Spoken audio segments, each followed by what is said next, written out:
Hello everyone, this is Kim. Welcome back to Fables Stan. We are doing a video response today. We are responding to Benebell Wynn's 7 philosophical readings. I saw her blog post earlier today and right away I thought I'm gonna do it today because I have nothing else to do and I'm always down for a casual stroll down philosophy lane, and I was just looking at the 7 questions that she posted.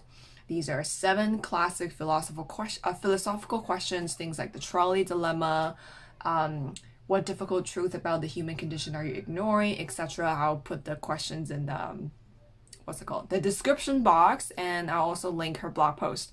So if you want to go check it out, you can.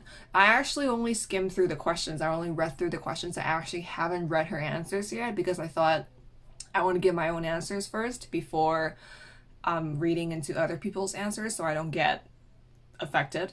I just want my first impression and just I just want to give a straightforward response to the questions. Just, you know, just no influence first. So that's what I'm gonna do. Right after this, I'll be checking out, actually read through her blog post and etc.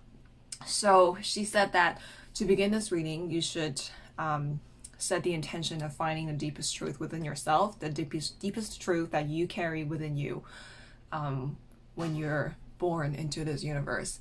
So I really like this premise because I'm really interested to know what is in the depths of my psyche and what is in the depths of my subconscious. When I was looking at these questions, I already have some feelings for what I'm going to say, but who knows? We don't know what's going to happen.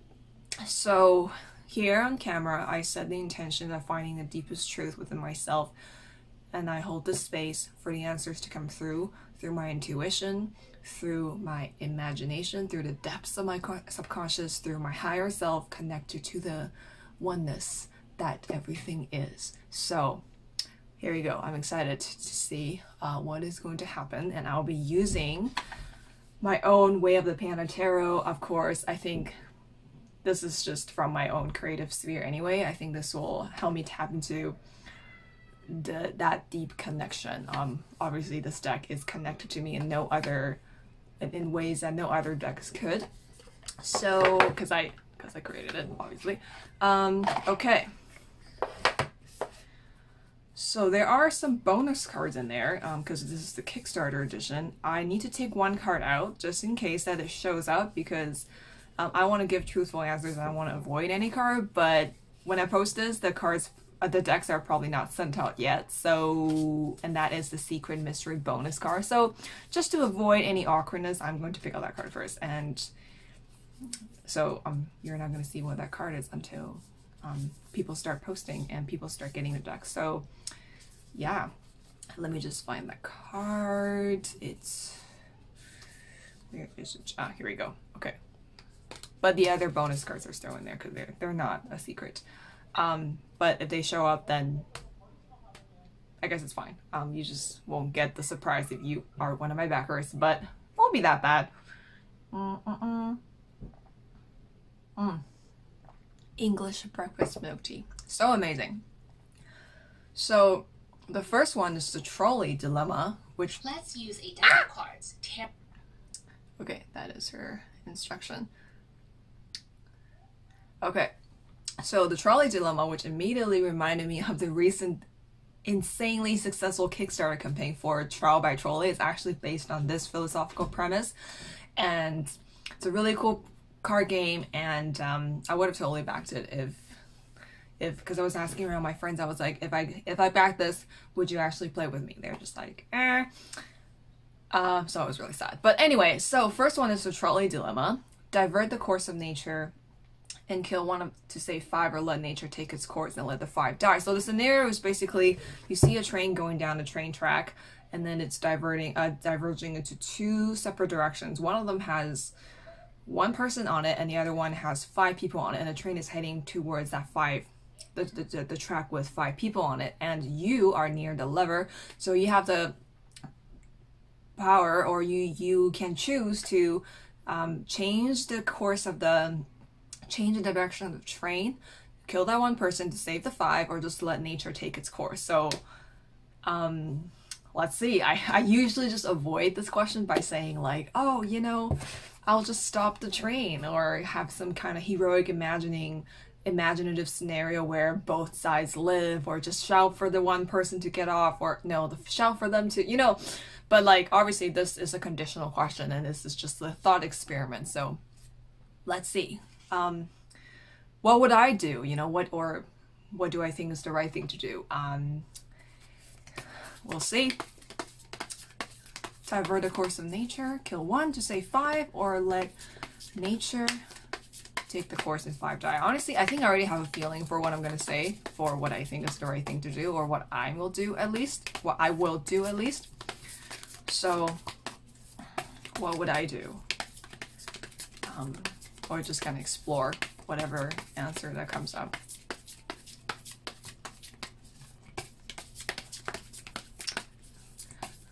Don't feel like stopping yet. I think it's that answer is being retrieved. Okay, I think we got it. King of Wands. Interesting. I was not expecting this card. So for the Trolley Dilemma, the card I got is the King of Wands. So I think Benebell once said you can just pull 1 card, but you don't have to feel limited by it. You can also just pull 2 cards or 3 cards. So for me, I'm going to pull 1 card and see what answer I can get out of it. And if I feel drawn to picking 1 more card, I will. So I picked the King of Wands. That's interesting. And he's literally holding onto a branch, and then his other hand is holding onto the wand. So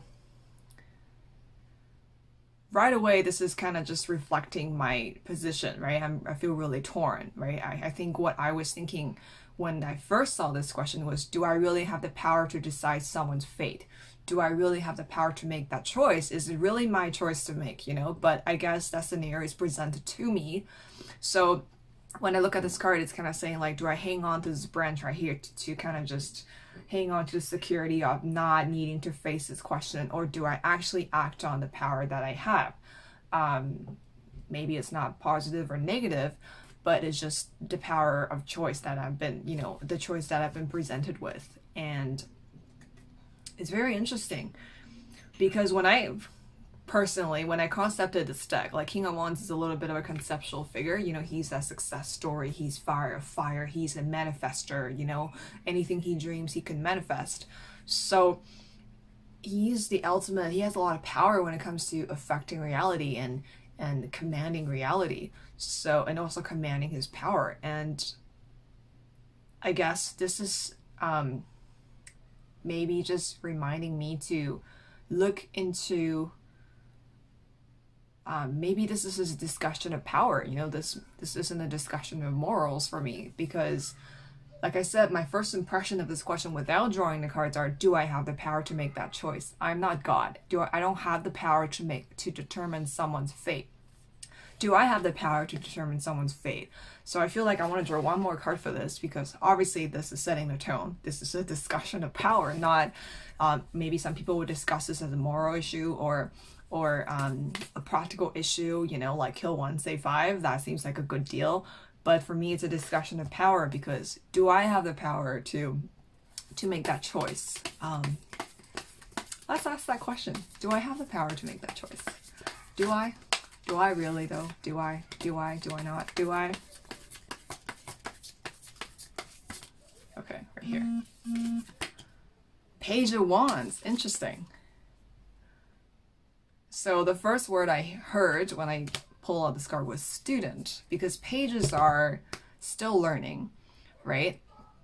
And again, you see like the 2 branches just branching off, and I'm like on top of it. It's like I'm indecisive. It's like, it's almost like I'm not really going to commit to a choice. I'm just going to like ponder about like, do I have the power to make this choice? And I'm just gonna sit there, and then the train is gonna like sail by, or just like thunder by, and then like by the time I make a decision it will be too late or something like that.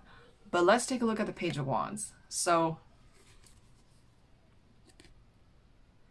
I think this is telling me that I feel like this is I feel like this means that, you know, Page is such a, I don't want to say regression, but in terms of levels of power, I guess it's kind of like a step down compared to the King of Wands. So I feel like maybe this is how I see myself in this situation. I don't maybe have the power to command that reality. I don't really see myself as being able to make that decision. I can't really command someone's fate. I don't have the power to decide who is going to live and who's not going to live. I can only participate in that reality, which is interesting. I guess this seems like I'm bypassing the question, but I guess this is just a discussion of my thoughts, right?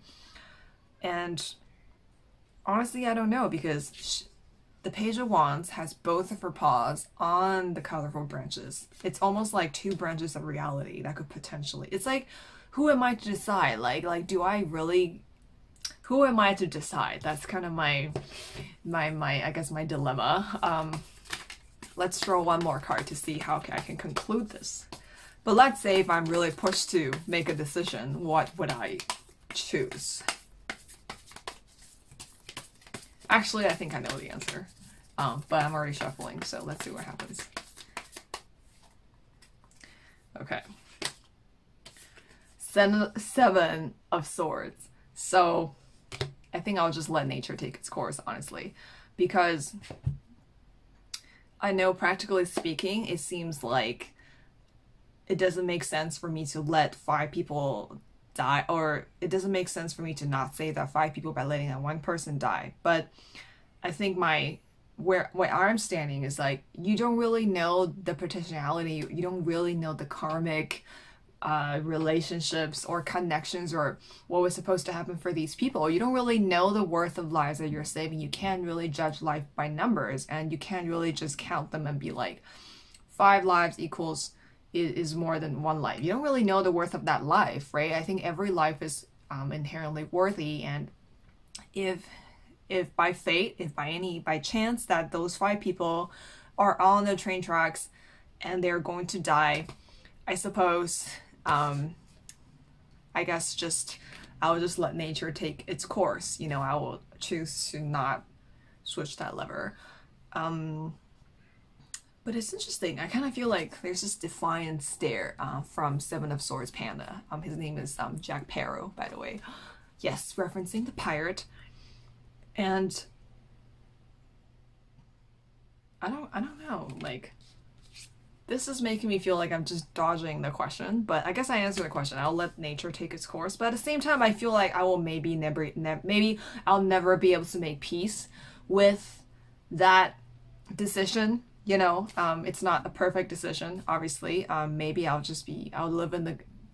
forever live in the guilt and shame of not having made that decision. And maybe this is an unconventional answer I'm getting. Maybe most people would choose to save that 5 people, because obviously there's 5 people involved.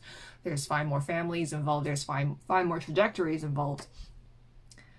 But I think for me, I guess just going back, just to kind of wrap this up, you don't really know the worth of, you don't really know where these lives are going to go. You don't know what they've done and what they're going to do after, and I can't judge them by numbers. So I guess I will let nature take its course. Maybe they will live. Maybe they'll see the train coming and just get the fuck out of the way. I don't know. But there you go. That's my answer. I will let nature take its course. So, all right. So that's the first question down. I don't know if I should put these cards back. Maybe I will. Just in case they have different things to say about other questions. All right. Question number 2. What difficult truth about the human condition are you ignoring? This one's going to be interesting because I've never really thought about this question. And when I read it, I actually didn't really have like a gut feeling. So, what difficult truth about the human condition are you ignoring? Oh, okay, so it kind of stopped like this. I don't know if I should draw this card or this card, but feeling drawn towards... What? What is this? Okay. King of Wands. What difficult truth about the human condition am I ignoring? King of Wands again. Okay. What are you trying to tell me here? Am I ignoring? About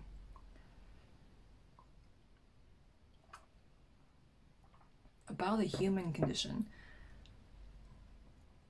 I don't know, because the first thing that came to my head was, I think humans as a collective, a lot of us, most of us, are having issues or are disconnected from our source of power, are disconnected from our authentic power, are disconnected from empowerment. But I don't know if that's a difficult truth I'm ignoring, because that's actually something I'm very, I don't know if I'm I wouldn't say I'm extremely active in terms of trying to solve this problem for society or for culture, but it is something I think of, and it's something I'm aware of, I guess, in my own way, because everything I do is about expressing myself and cultivating my own power and inspiring others to do the same, inspiring others to pursue their dreams, to publish their indie deck, to do whatever it is that they want, to live an unconventional life if that's what they choose,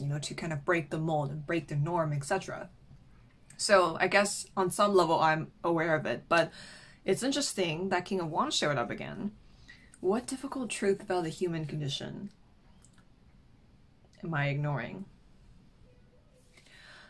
I think maybe it's kind of calling me out on being an idealist. Like, I totally get it. I'm like, I'm someone who's like, I'm the dreamer of my own dream. If you got a dream, you gotta pursue it.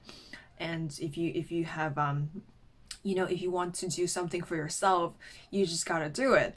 So maybe in a way that's bypassing some of the harsher aspects of reality, some of the I don't want to say practical, but parts of reality that maybe stop people from doing what they want to do. Maybe they're not even aware that they want to do that, because they're maybe still trapped in the so-called realities of life, I guess. I really don't like to describe life as like, oh, that's just the reality, because that sounds so pessimistic. I'm like definitely an optimist. I'm an idealist. I always believe things will work out for the best if you work hard, if you believe in yourself. Basically, I sound like a motivational speech and a Hallmark card, but maybe that's what I'm missing. I think it's because I'm wired this way. I often kind of am driven to ignore that sometimes you can't pursue your dreams because of a lot of difficult reasons. You can't pursue what you want to pursue because maybe you don't really know what your dream is. A lot of people have that struggle, right? A lot of people don't really, they're not even on their way to find their power. They're still trapped in the cycle of disempowerment. They don't have the room to really think about those questions. So I guess this is the fact that I have this as something that I'm ignoring. Probably is because I am in a position of privilege. I've lived a pretty privileged life. I'm always had a roof on my head. Always had food to eat, people that love me.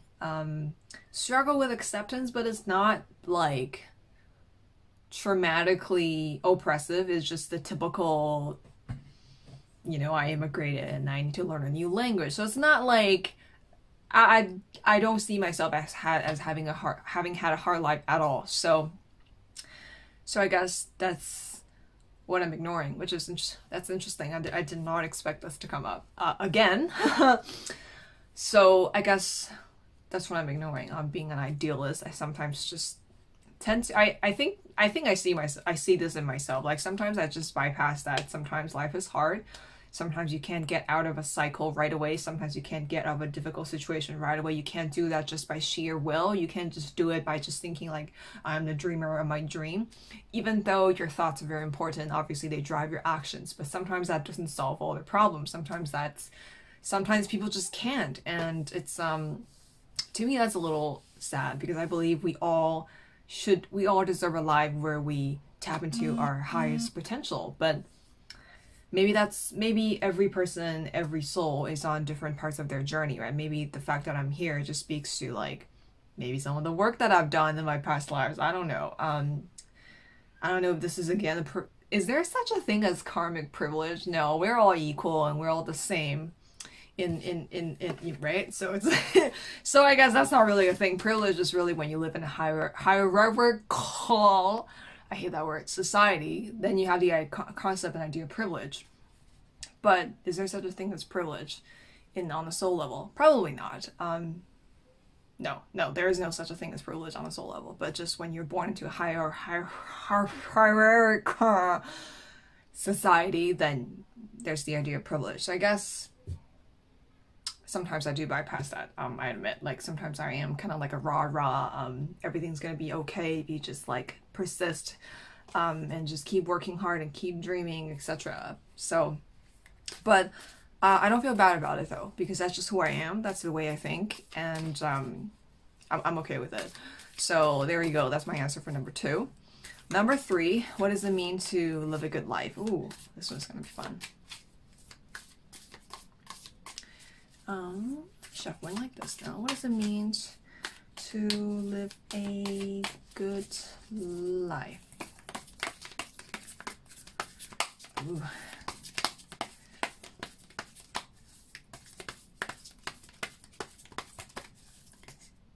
Okay, here we go. I'm drawn to this card. Hello, Philip. This is Philip from the Wheel of Fortune.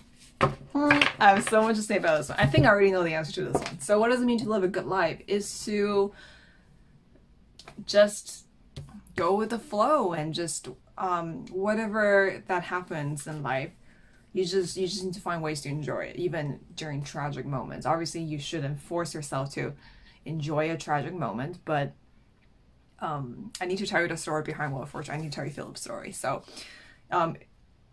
Philip, every day he goes to the this seaside fair, and he goes to buy this rainbow lollipop from this lollipop stand run by a Mr. Ferret. And the Mr. Ferret would dip the lollipop into the rainbow dip, and then the lollipop will come up in random colors. So it's like kind of like it's like a magical dip, you know. It's not a human, it's a special reality, whatever. It's an imaginative world. So every time he takes out that lollipop, it's a different color. Sometimes it's colors that he doesn't like, sometimes it could be flavors that he finds a little bit iffy, but he always accepts it with gladness in his heart, and he goes to see this, to go on this Ferris wheel ride. And he goes on there, and the idea behind his Ferris wheel is that sometimes life goes up and life goes down. There's ups and downs in life, but wherever you are, your view and your perspective is different. Your experience is different. Just like when you get to the top of the wheel, you get to see the whole seaside, you get to see the city. But when you're down here, you get to see the fair, and you get to see the other pandas that are kind of like roaming there. But it doesn't really matter what you see. You're still on a ride. Like, you should still enjoy the ride, and you should still enjoy the lollipop in your hand. So I'm really happy that this card showed up as my answer to number 3. What does it mean to live a good life? I think to live a good life is to not strive for a good life in particular. Not in the way that you should just give up, but you shouldn't expect good things to happen all the time. You shouldn't expect bad things to happen all the time. You should have no expectations. You should allow life to run its course. You should allow your stories to unfold while being an active participant, obviously. And you should just find the sweet parts in life that you really enjoy, because you can always find it.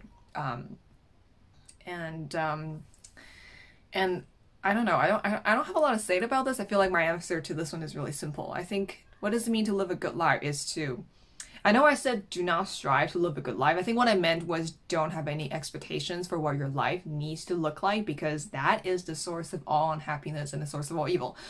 And what it means to live a good life is just be in the moment, appreciate what you've given, and when you're astray from that moment, you should just try to come back, and you should just enjoy wherever you are right now. You should just enjoy whatever perspectives that you are having or given right now, because that is what's happening right now. And you should just accept that that is the flow of life. That is what life needs to be. Life is always moving, and life is always changing. In fact, the only permanent thing about the world is impermanence. So, but yeah, sorry, this is like a little bit of a scrambled answer, but I think I feel like I'm elaborating this way too much. Like it doesn't need to be elaborated that much. It's just a very simple answer. What it means to have a good life is to just live your life. Is to just live your life and it's just live your life, you know, like live your life, enjoy the moment, and because life is sweet, no matter what happens. I think just the fact that you're alive is a blessing. So, you know, just the fact that you get to have this experience, and I understand that they're difficult lifetimes, of course, but we, you know, we live the life that we're given, right? And then we create a life that we want. So just live your life. So that's my answer to number 3. I hope it's not too overly simplistic, but that's all I have to say for number 3. Okay, number 4. Where does your self-worth come from? Well, slightly scared about this one. It's gonna reveal some shadow monsters that are tucked into the fold of my psyche, but we will see. But this one will be interesting though. Where does my self-worth come from? I feel like I want to flip open this card. 4 Wands. So here's the card. 4 of Wands. That is the ferocious 4. They are pandas of the same tree. And family.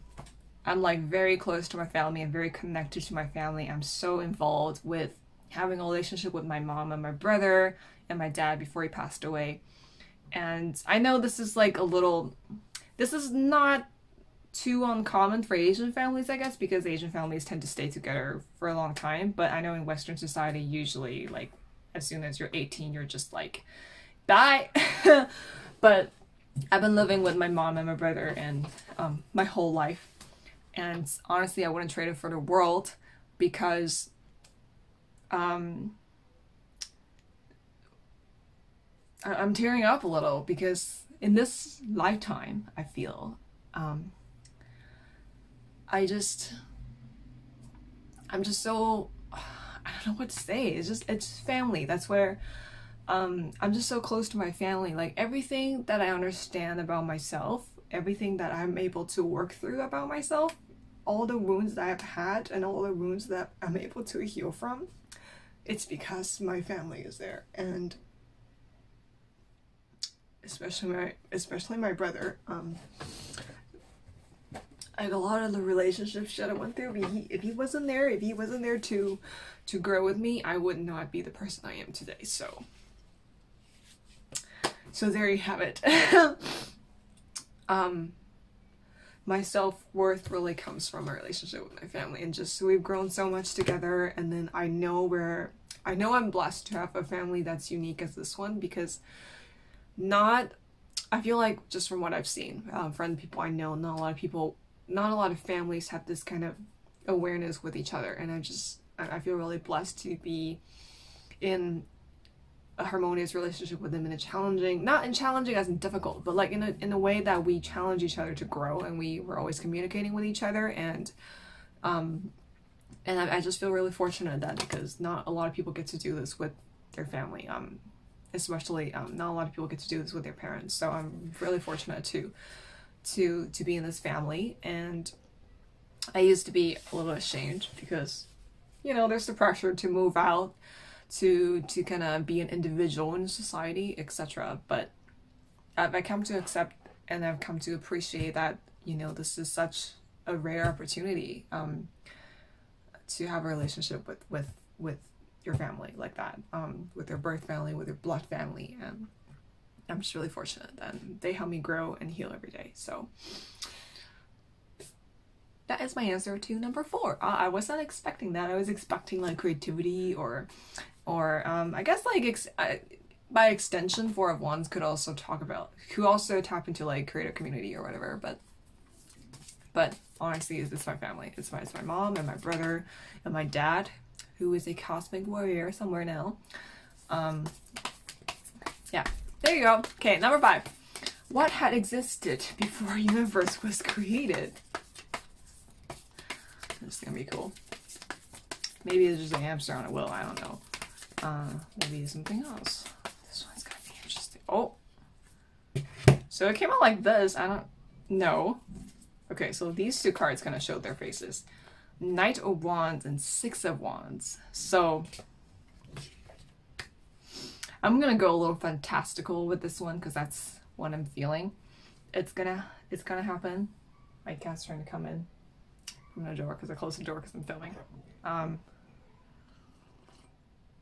Okay, so what had existed before our universe was created? Knight of Wands. So Knight of Wands is my Kung Fu Panda in this deck, and the Six of Wands is that's Jubilee.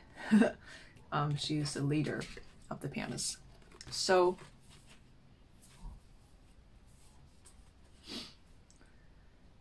this is interesting. Okay, I have a fantastical and slightly whimsical answer. What I'm feeling is there are these spirits, or this gets a little bit woo, or celestial beings, or entities, or consciousness. That's my mom. And they want to actually, I'm feeling a little, okay, so first, like, it's a court card, so that's why I thought it could be like some kind of figure, but hold on, I'm getting a download, okay. Knight of Wands, I think there's a lot of active energy. There's a lot of energy that's adventurous energy. This energy wants to go somewhere. Well, that sounds like the Big Bang, but oops, I just destroyed something. Okay, whatever. But what I'm getting is like, okay, I'll just go back to my first thought and I'll say it and see what happens. There's these celestial beings, or some kind of entity, some kind of consciousness, some kind of creative angels, cosmic angels or whatever, and they're out and about in the universe having an adventure.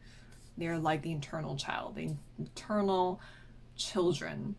Maybe this is where I came from specifically. I don't know. Maybe we have several origins, you know. Maybe that's where I belong, because that's the code in my DNA. Maybe you're gonna get a different answer. Maybe there are different universes. Maybe we come from different realities. Who knows? But maybe from the reality I'm from the timeline that I'm from, there is these eternal cosmic children just playing. They're playing and they want to go on adventures.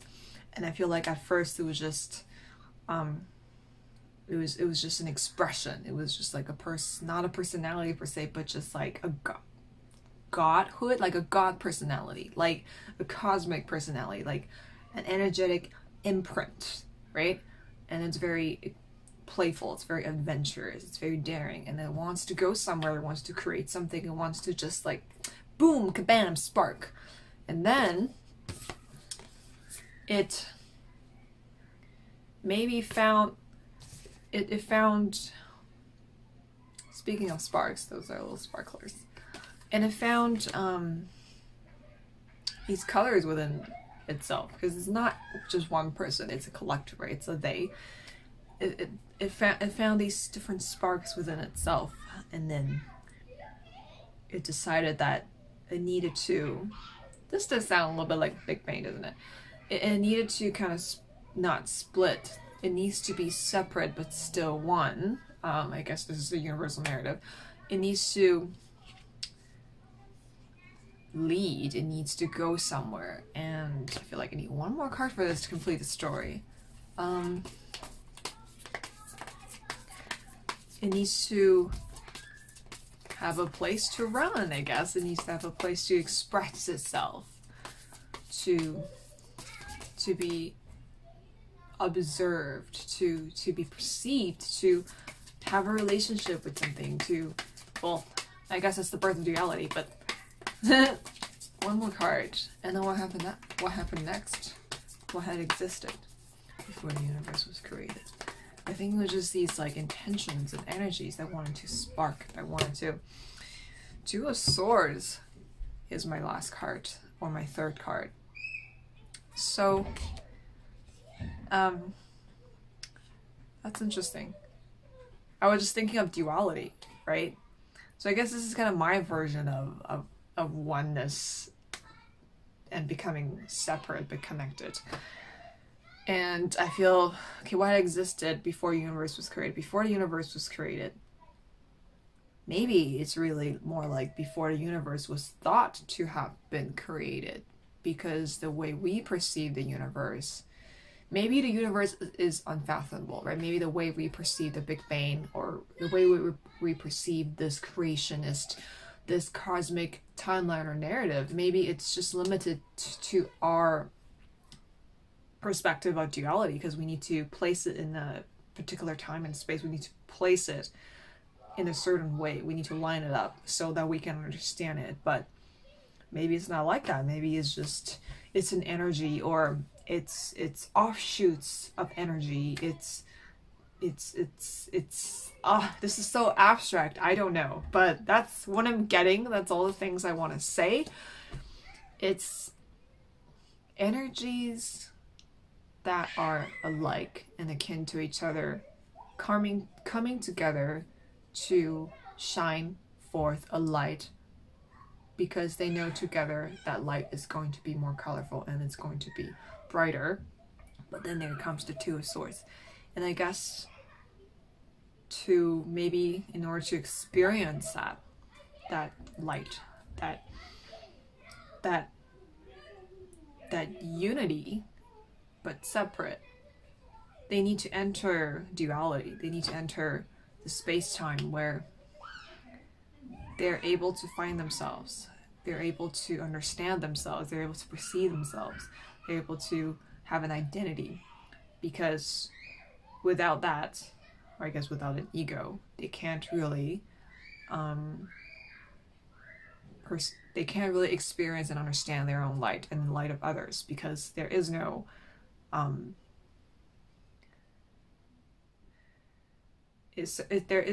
because when you're just, it's a journey to this, it's a big cosmic journey inwards towards oneself, spread across multiple lifetimes, multiple worlds, multiple planes, multiple entities, and whatever. And that's really cool. That's really cool. Didn't know that was gonna come out, but there you go. That is my answer to what had existed before our universe was created. I feel this like sense of peace after answering this question, which is really cool. Yeah, I feel suddenly so at peace. Anyway, sorry that was really abstract. Let's go to number 6. Are you ethically obligated to improve yourself? Right away my answer is yes, but let's see what else. What else? Oh, okay.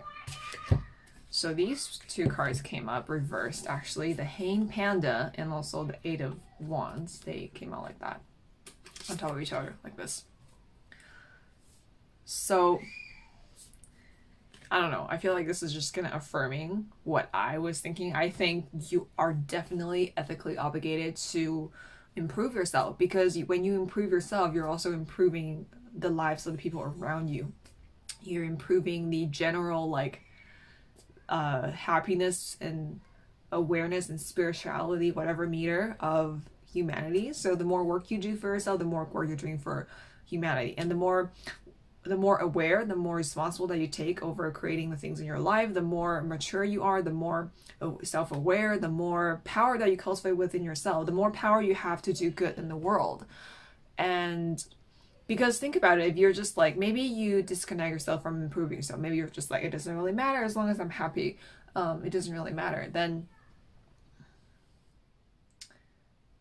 if you're not contributing, if you're not contributing, I'm not saying like you should go out and volunteer and become an activist or whatever, but I think there's different kinds of contribution. I think it's an immense contribution if you seek to know yourself, if you seek to improve yourself, if you seek to become better and level up in life. I think it's an immense contribution, not just for you and not just for the people around you, but for the universe, because we are all in this together, right? Like, and if you're just not doing anything, aren't you just wasting space? Like, why are you alive if you're not doing anything? If you're not doing anything for yourself. So I think serving yourself is the ultimate way to serve the universe. Serving your highest purpose, right? And I'm not talking about being selfish. Serving your highest purpose is the ultimate way to serve the universe, because when you serve your highest purpose is linked to everyone else's highest good. It is for your highest good and for the highest good of the universe to connect with that calling and to improve yourself in whatever way that you can and just become the best version of yourself. So I'm really clear on this. Like, you need to improve. You're ethically obligated to improve yourself. There. Okay, last question. What is divinity?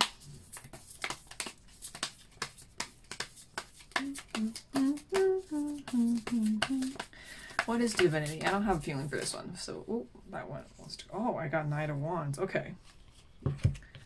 And then Seven of Wands right underneath it. I'll just take that out because I saw that card. And then, okay, and I also saw like this card. It's the Stargazer Panda. I feel like these 3 cards want to come out together. Okay, so we have Knight of Wands. See how his tush is up. And then we got Seven of Cups. And then we have the Stargazing Panda. That's interesting. So what is divinity? Let's start with Nine of Wands. So that immediately made me feel like, that made me think of the word war. I think it's definitely a controversial topic. It's loaded with sentiment, to say the least.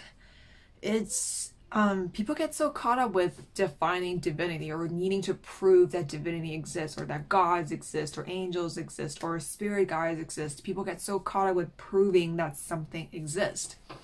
And I think this is kind of reflecting my sentiment about like, why do you need to prove that exists? I think, obviously, I think your relationship with God or relationship with divinity is between you and divinity. But anyway, back to the question. I feel like it was like that was like a tangent. What is divinity?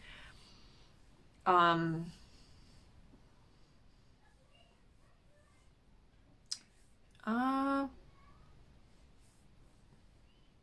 don't know. Like, I think what I'm getting from these cards and I just feel like divinity doesn't need to be defined. It's just there. It's there. It's however you want to see it. You know, I think that's why there's a Stargazing Panda, because sometimes it's different every time you look at it. Sometimes it's the same. Sometimes it's different depending on where your perspective is at the given point, and then and the given time, like where you occupy that space-time. You're gonna have a different relationship with divinity. Let's say you had a past life and you were born in like the 13th century or whatever, then you're gonna have a different relationship and understanding of God. But that doesn't mean God itself has changed, or that or the reality has changed, or divinity has changed. Nothing has changed, or maybe everything is changing. You don't know. And I don't feel like we need to define it. Like divinity is just there. It doesn't need to be defined. I think it's a very human concept.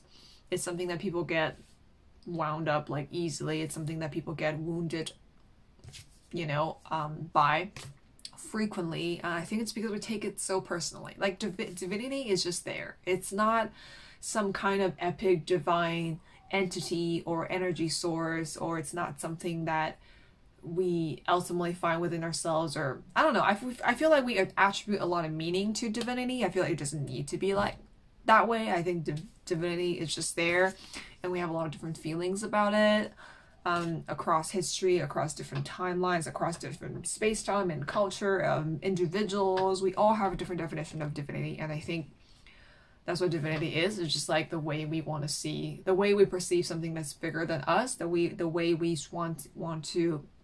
It's kind of like it's like reaching for the stars. It's like we're trying to see what it's like, and we kind of come up with these stories, and we have these journeys within ourselves, and we journey towards it. But divinity isn't a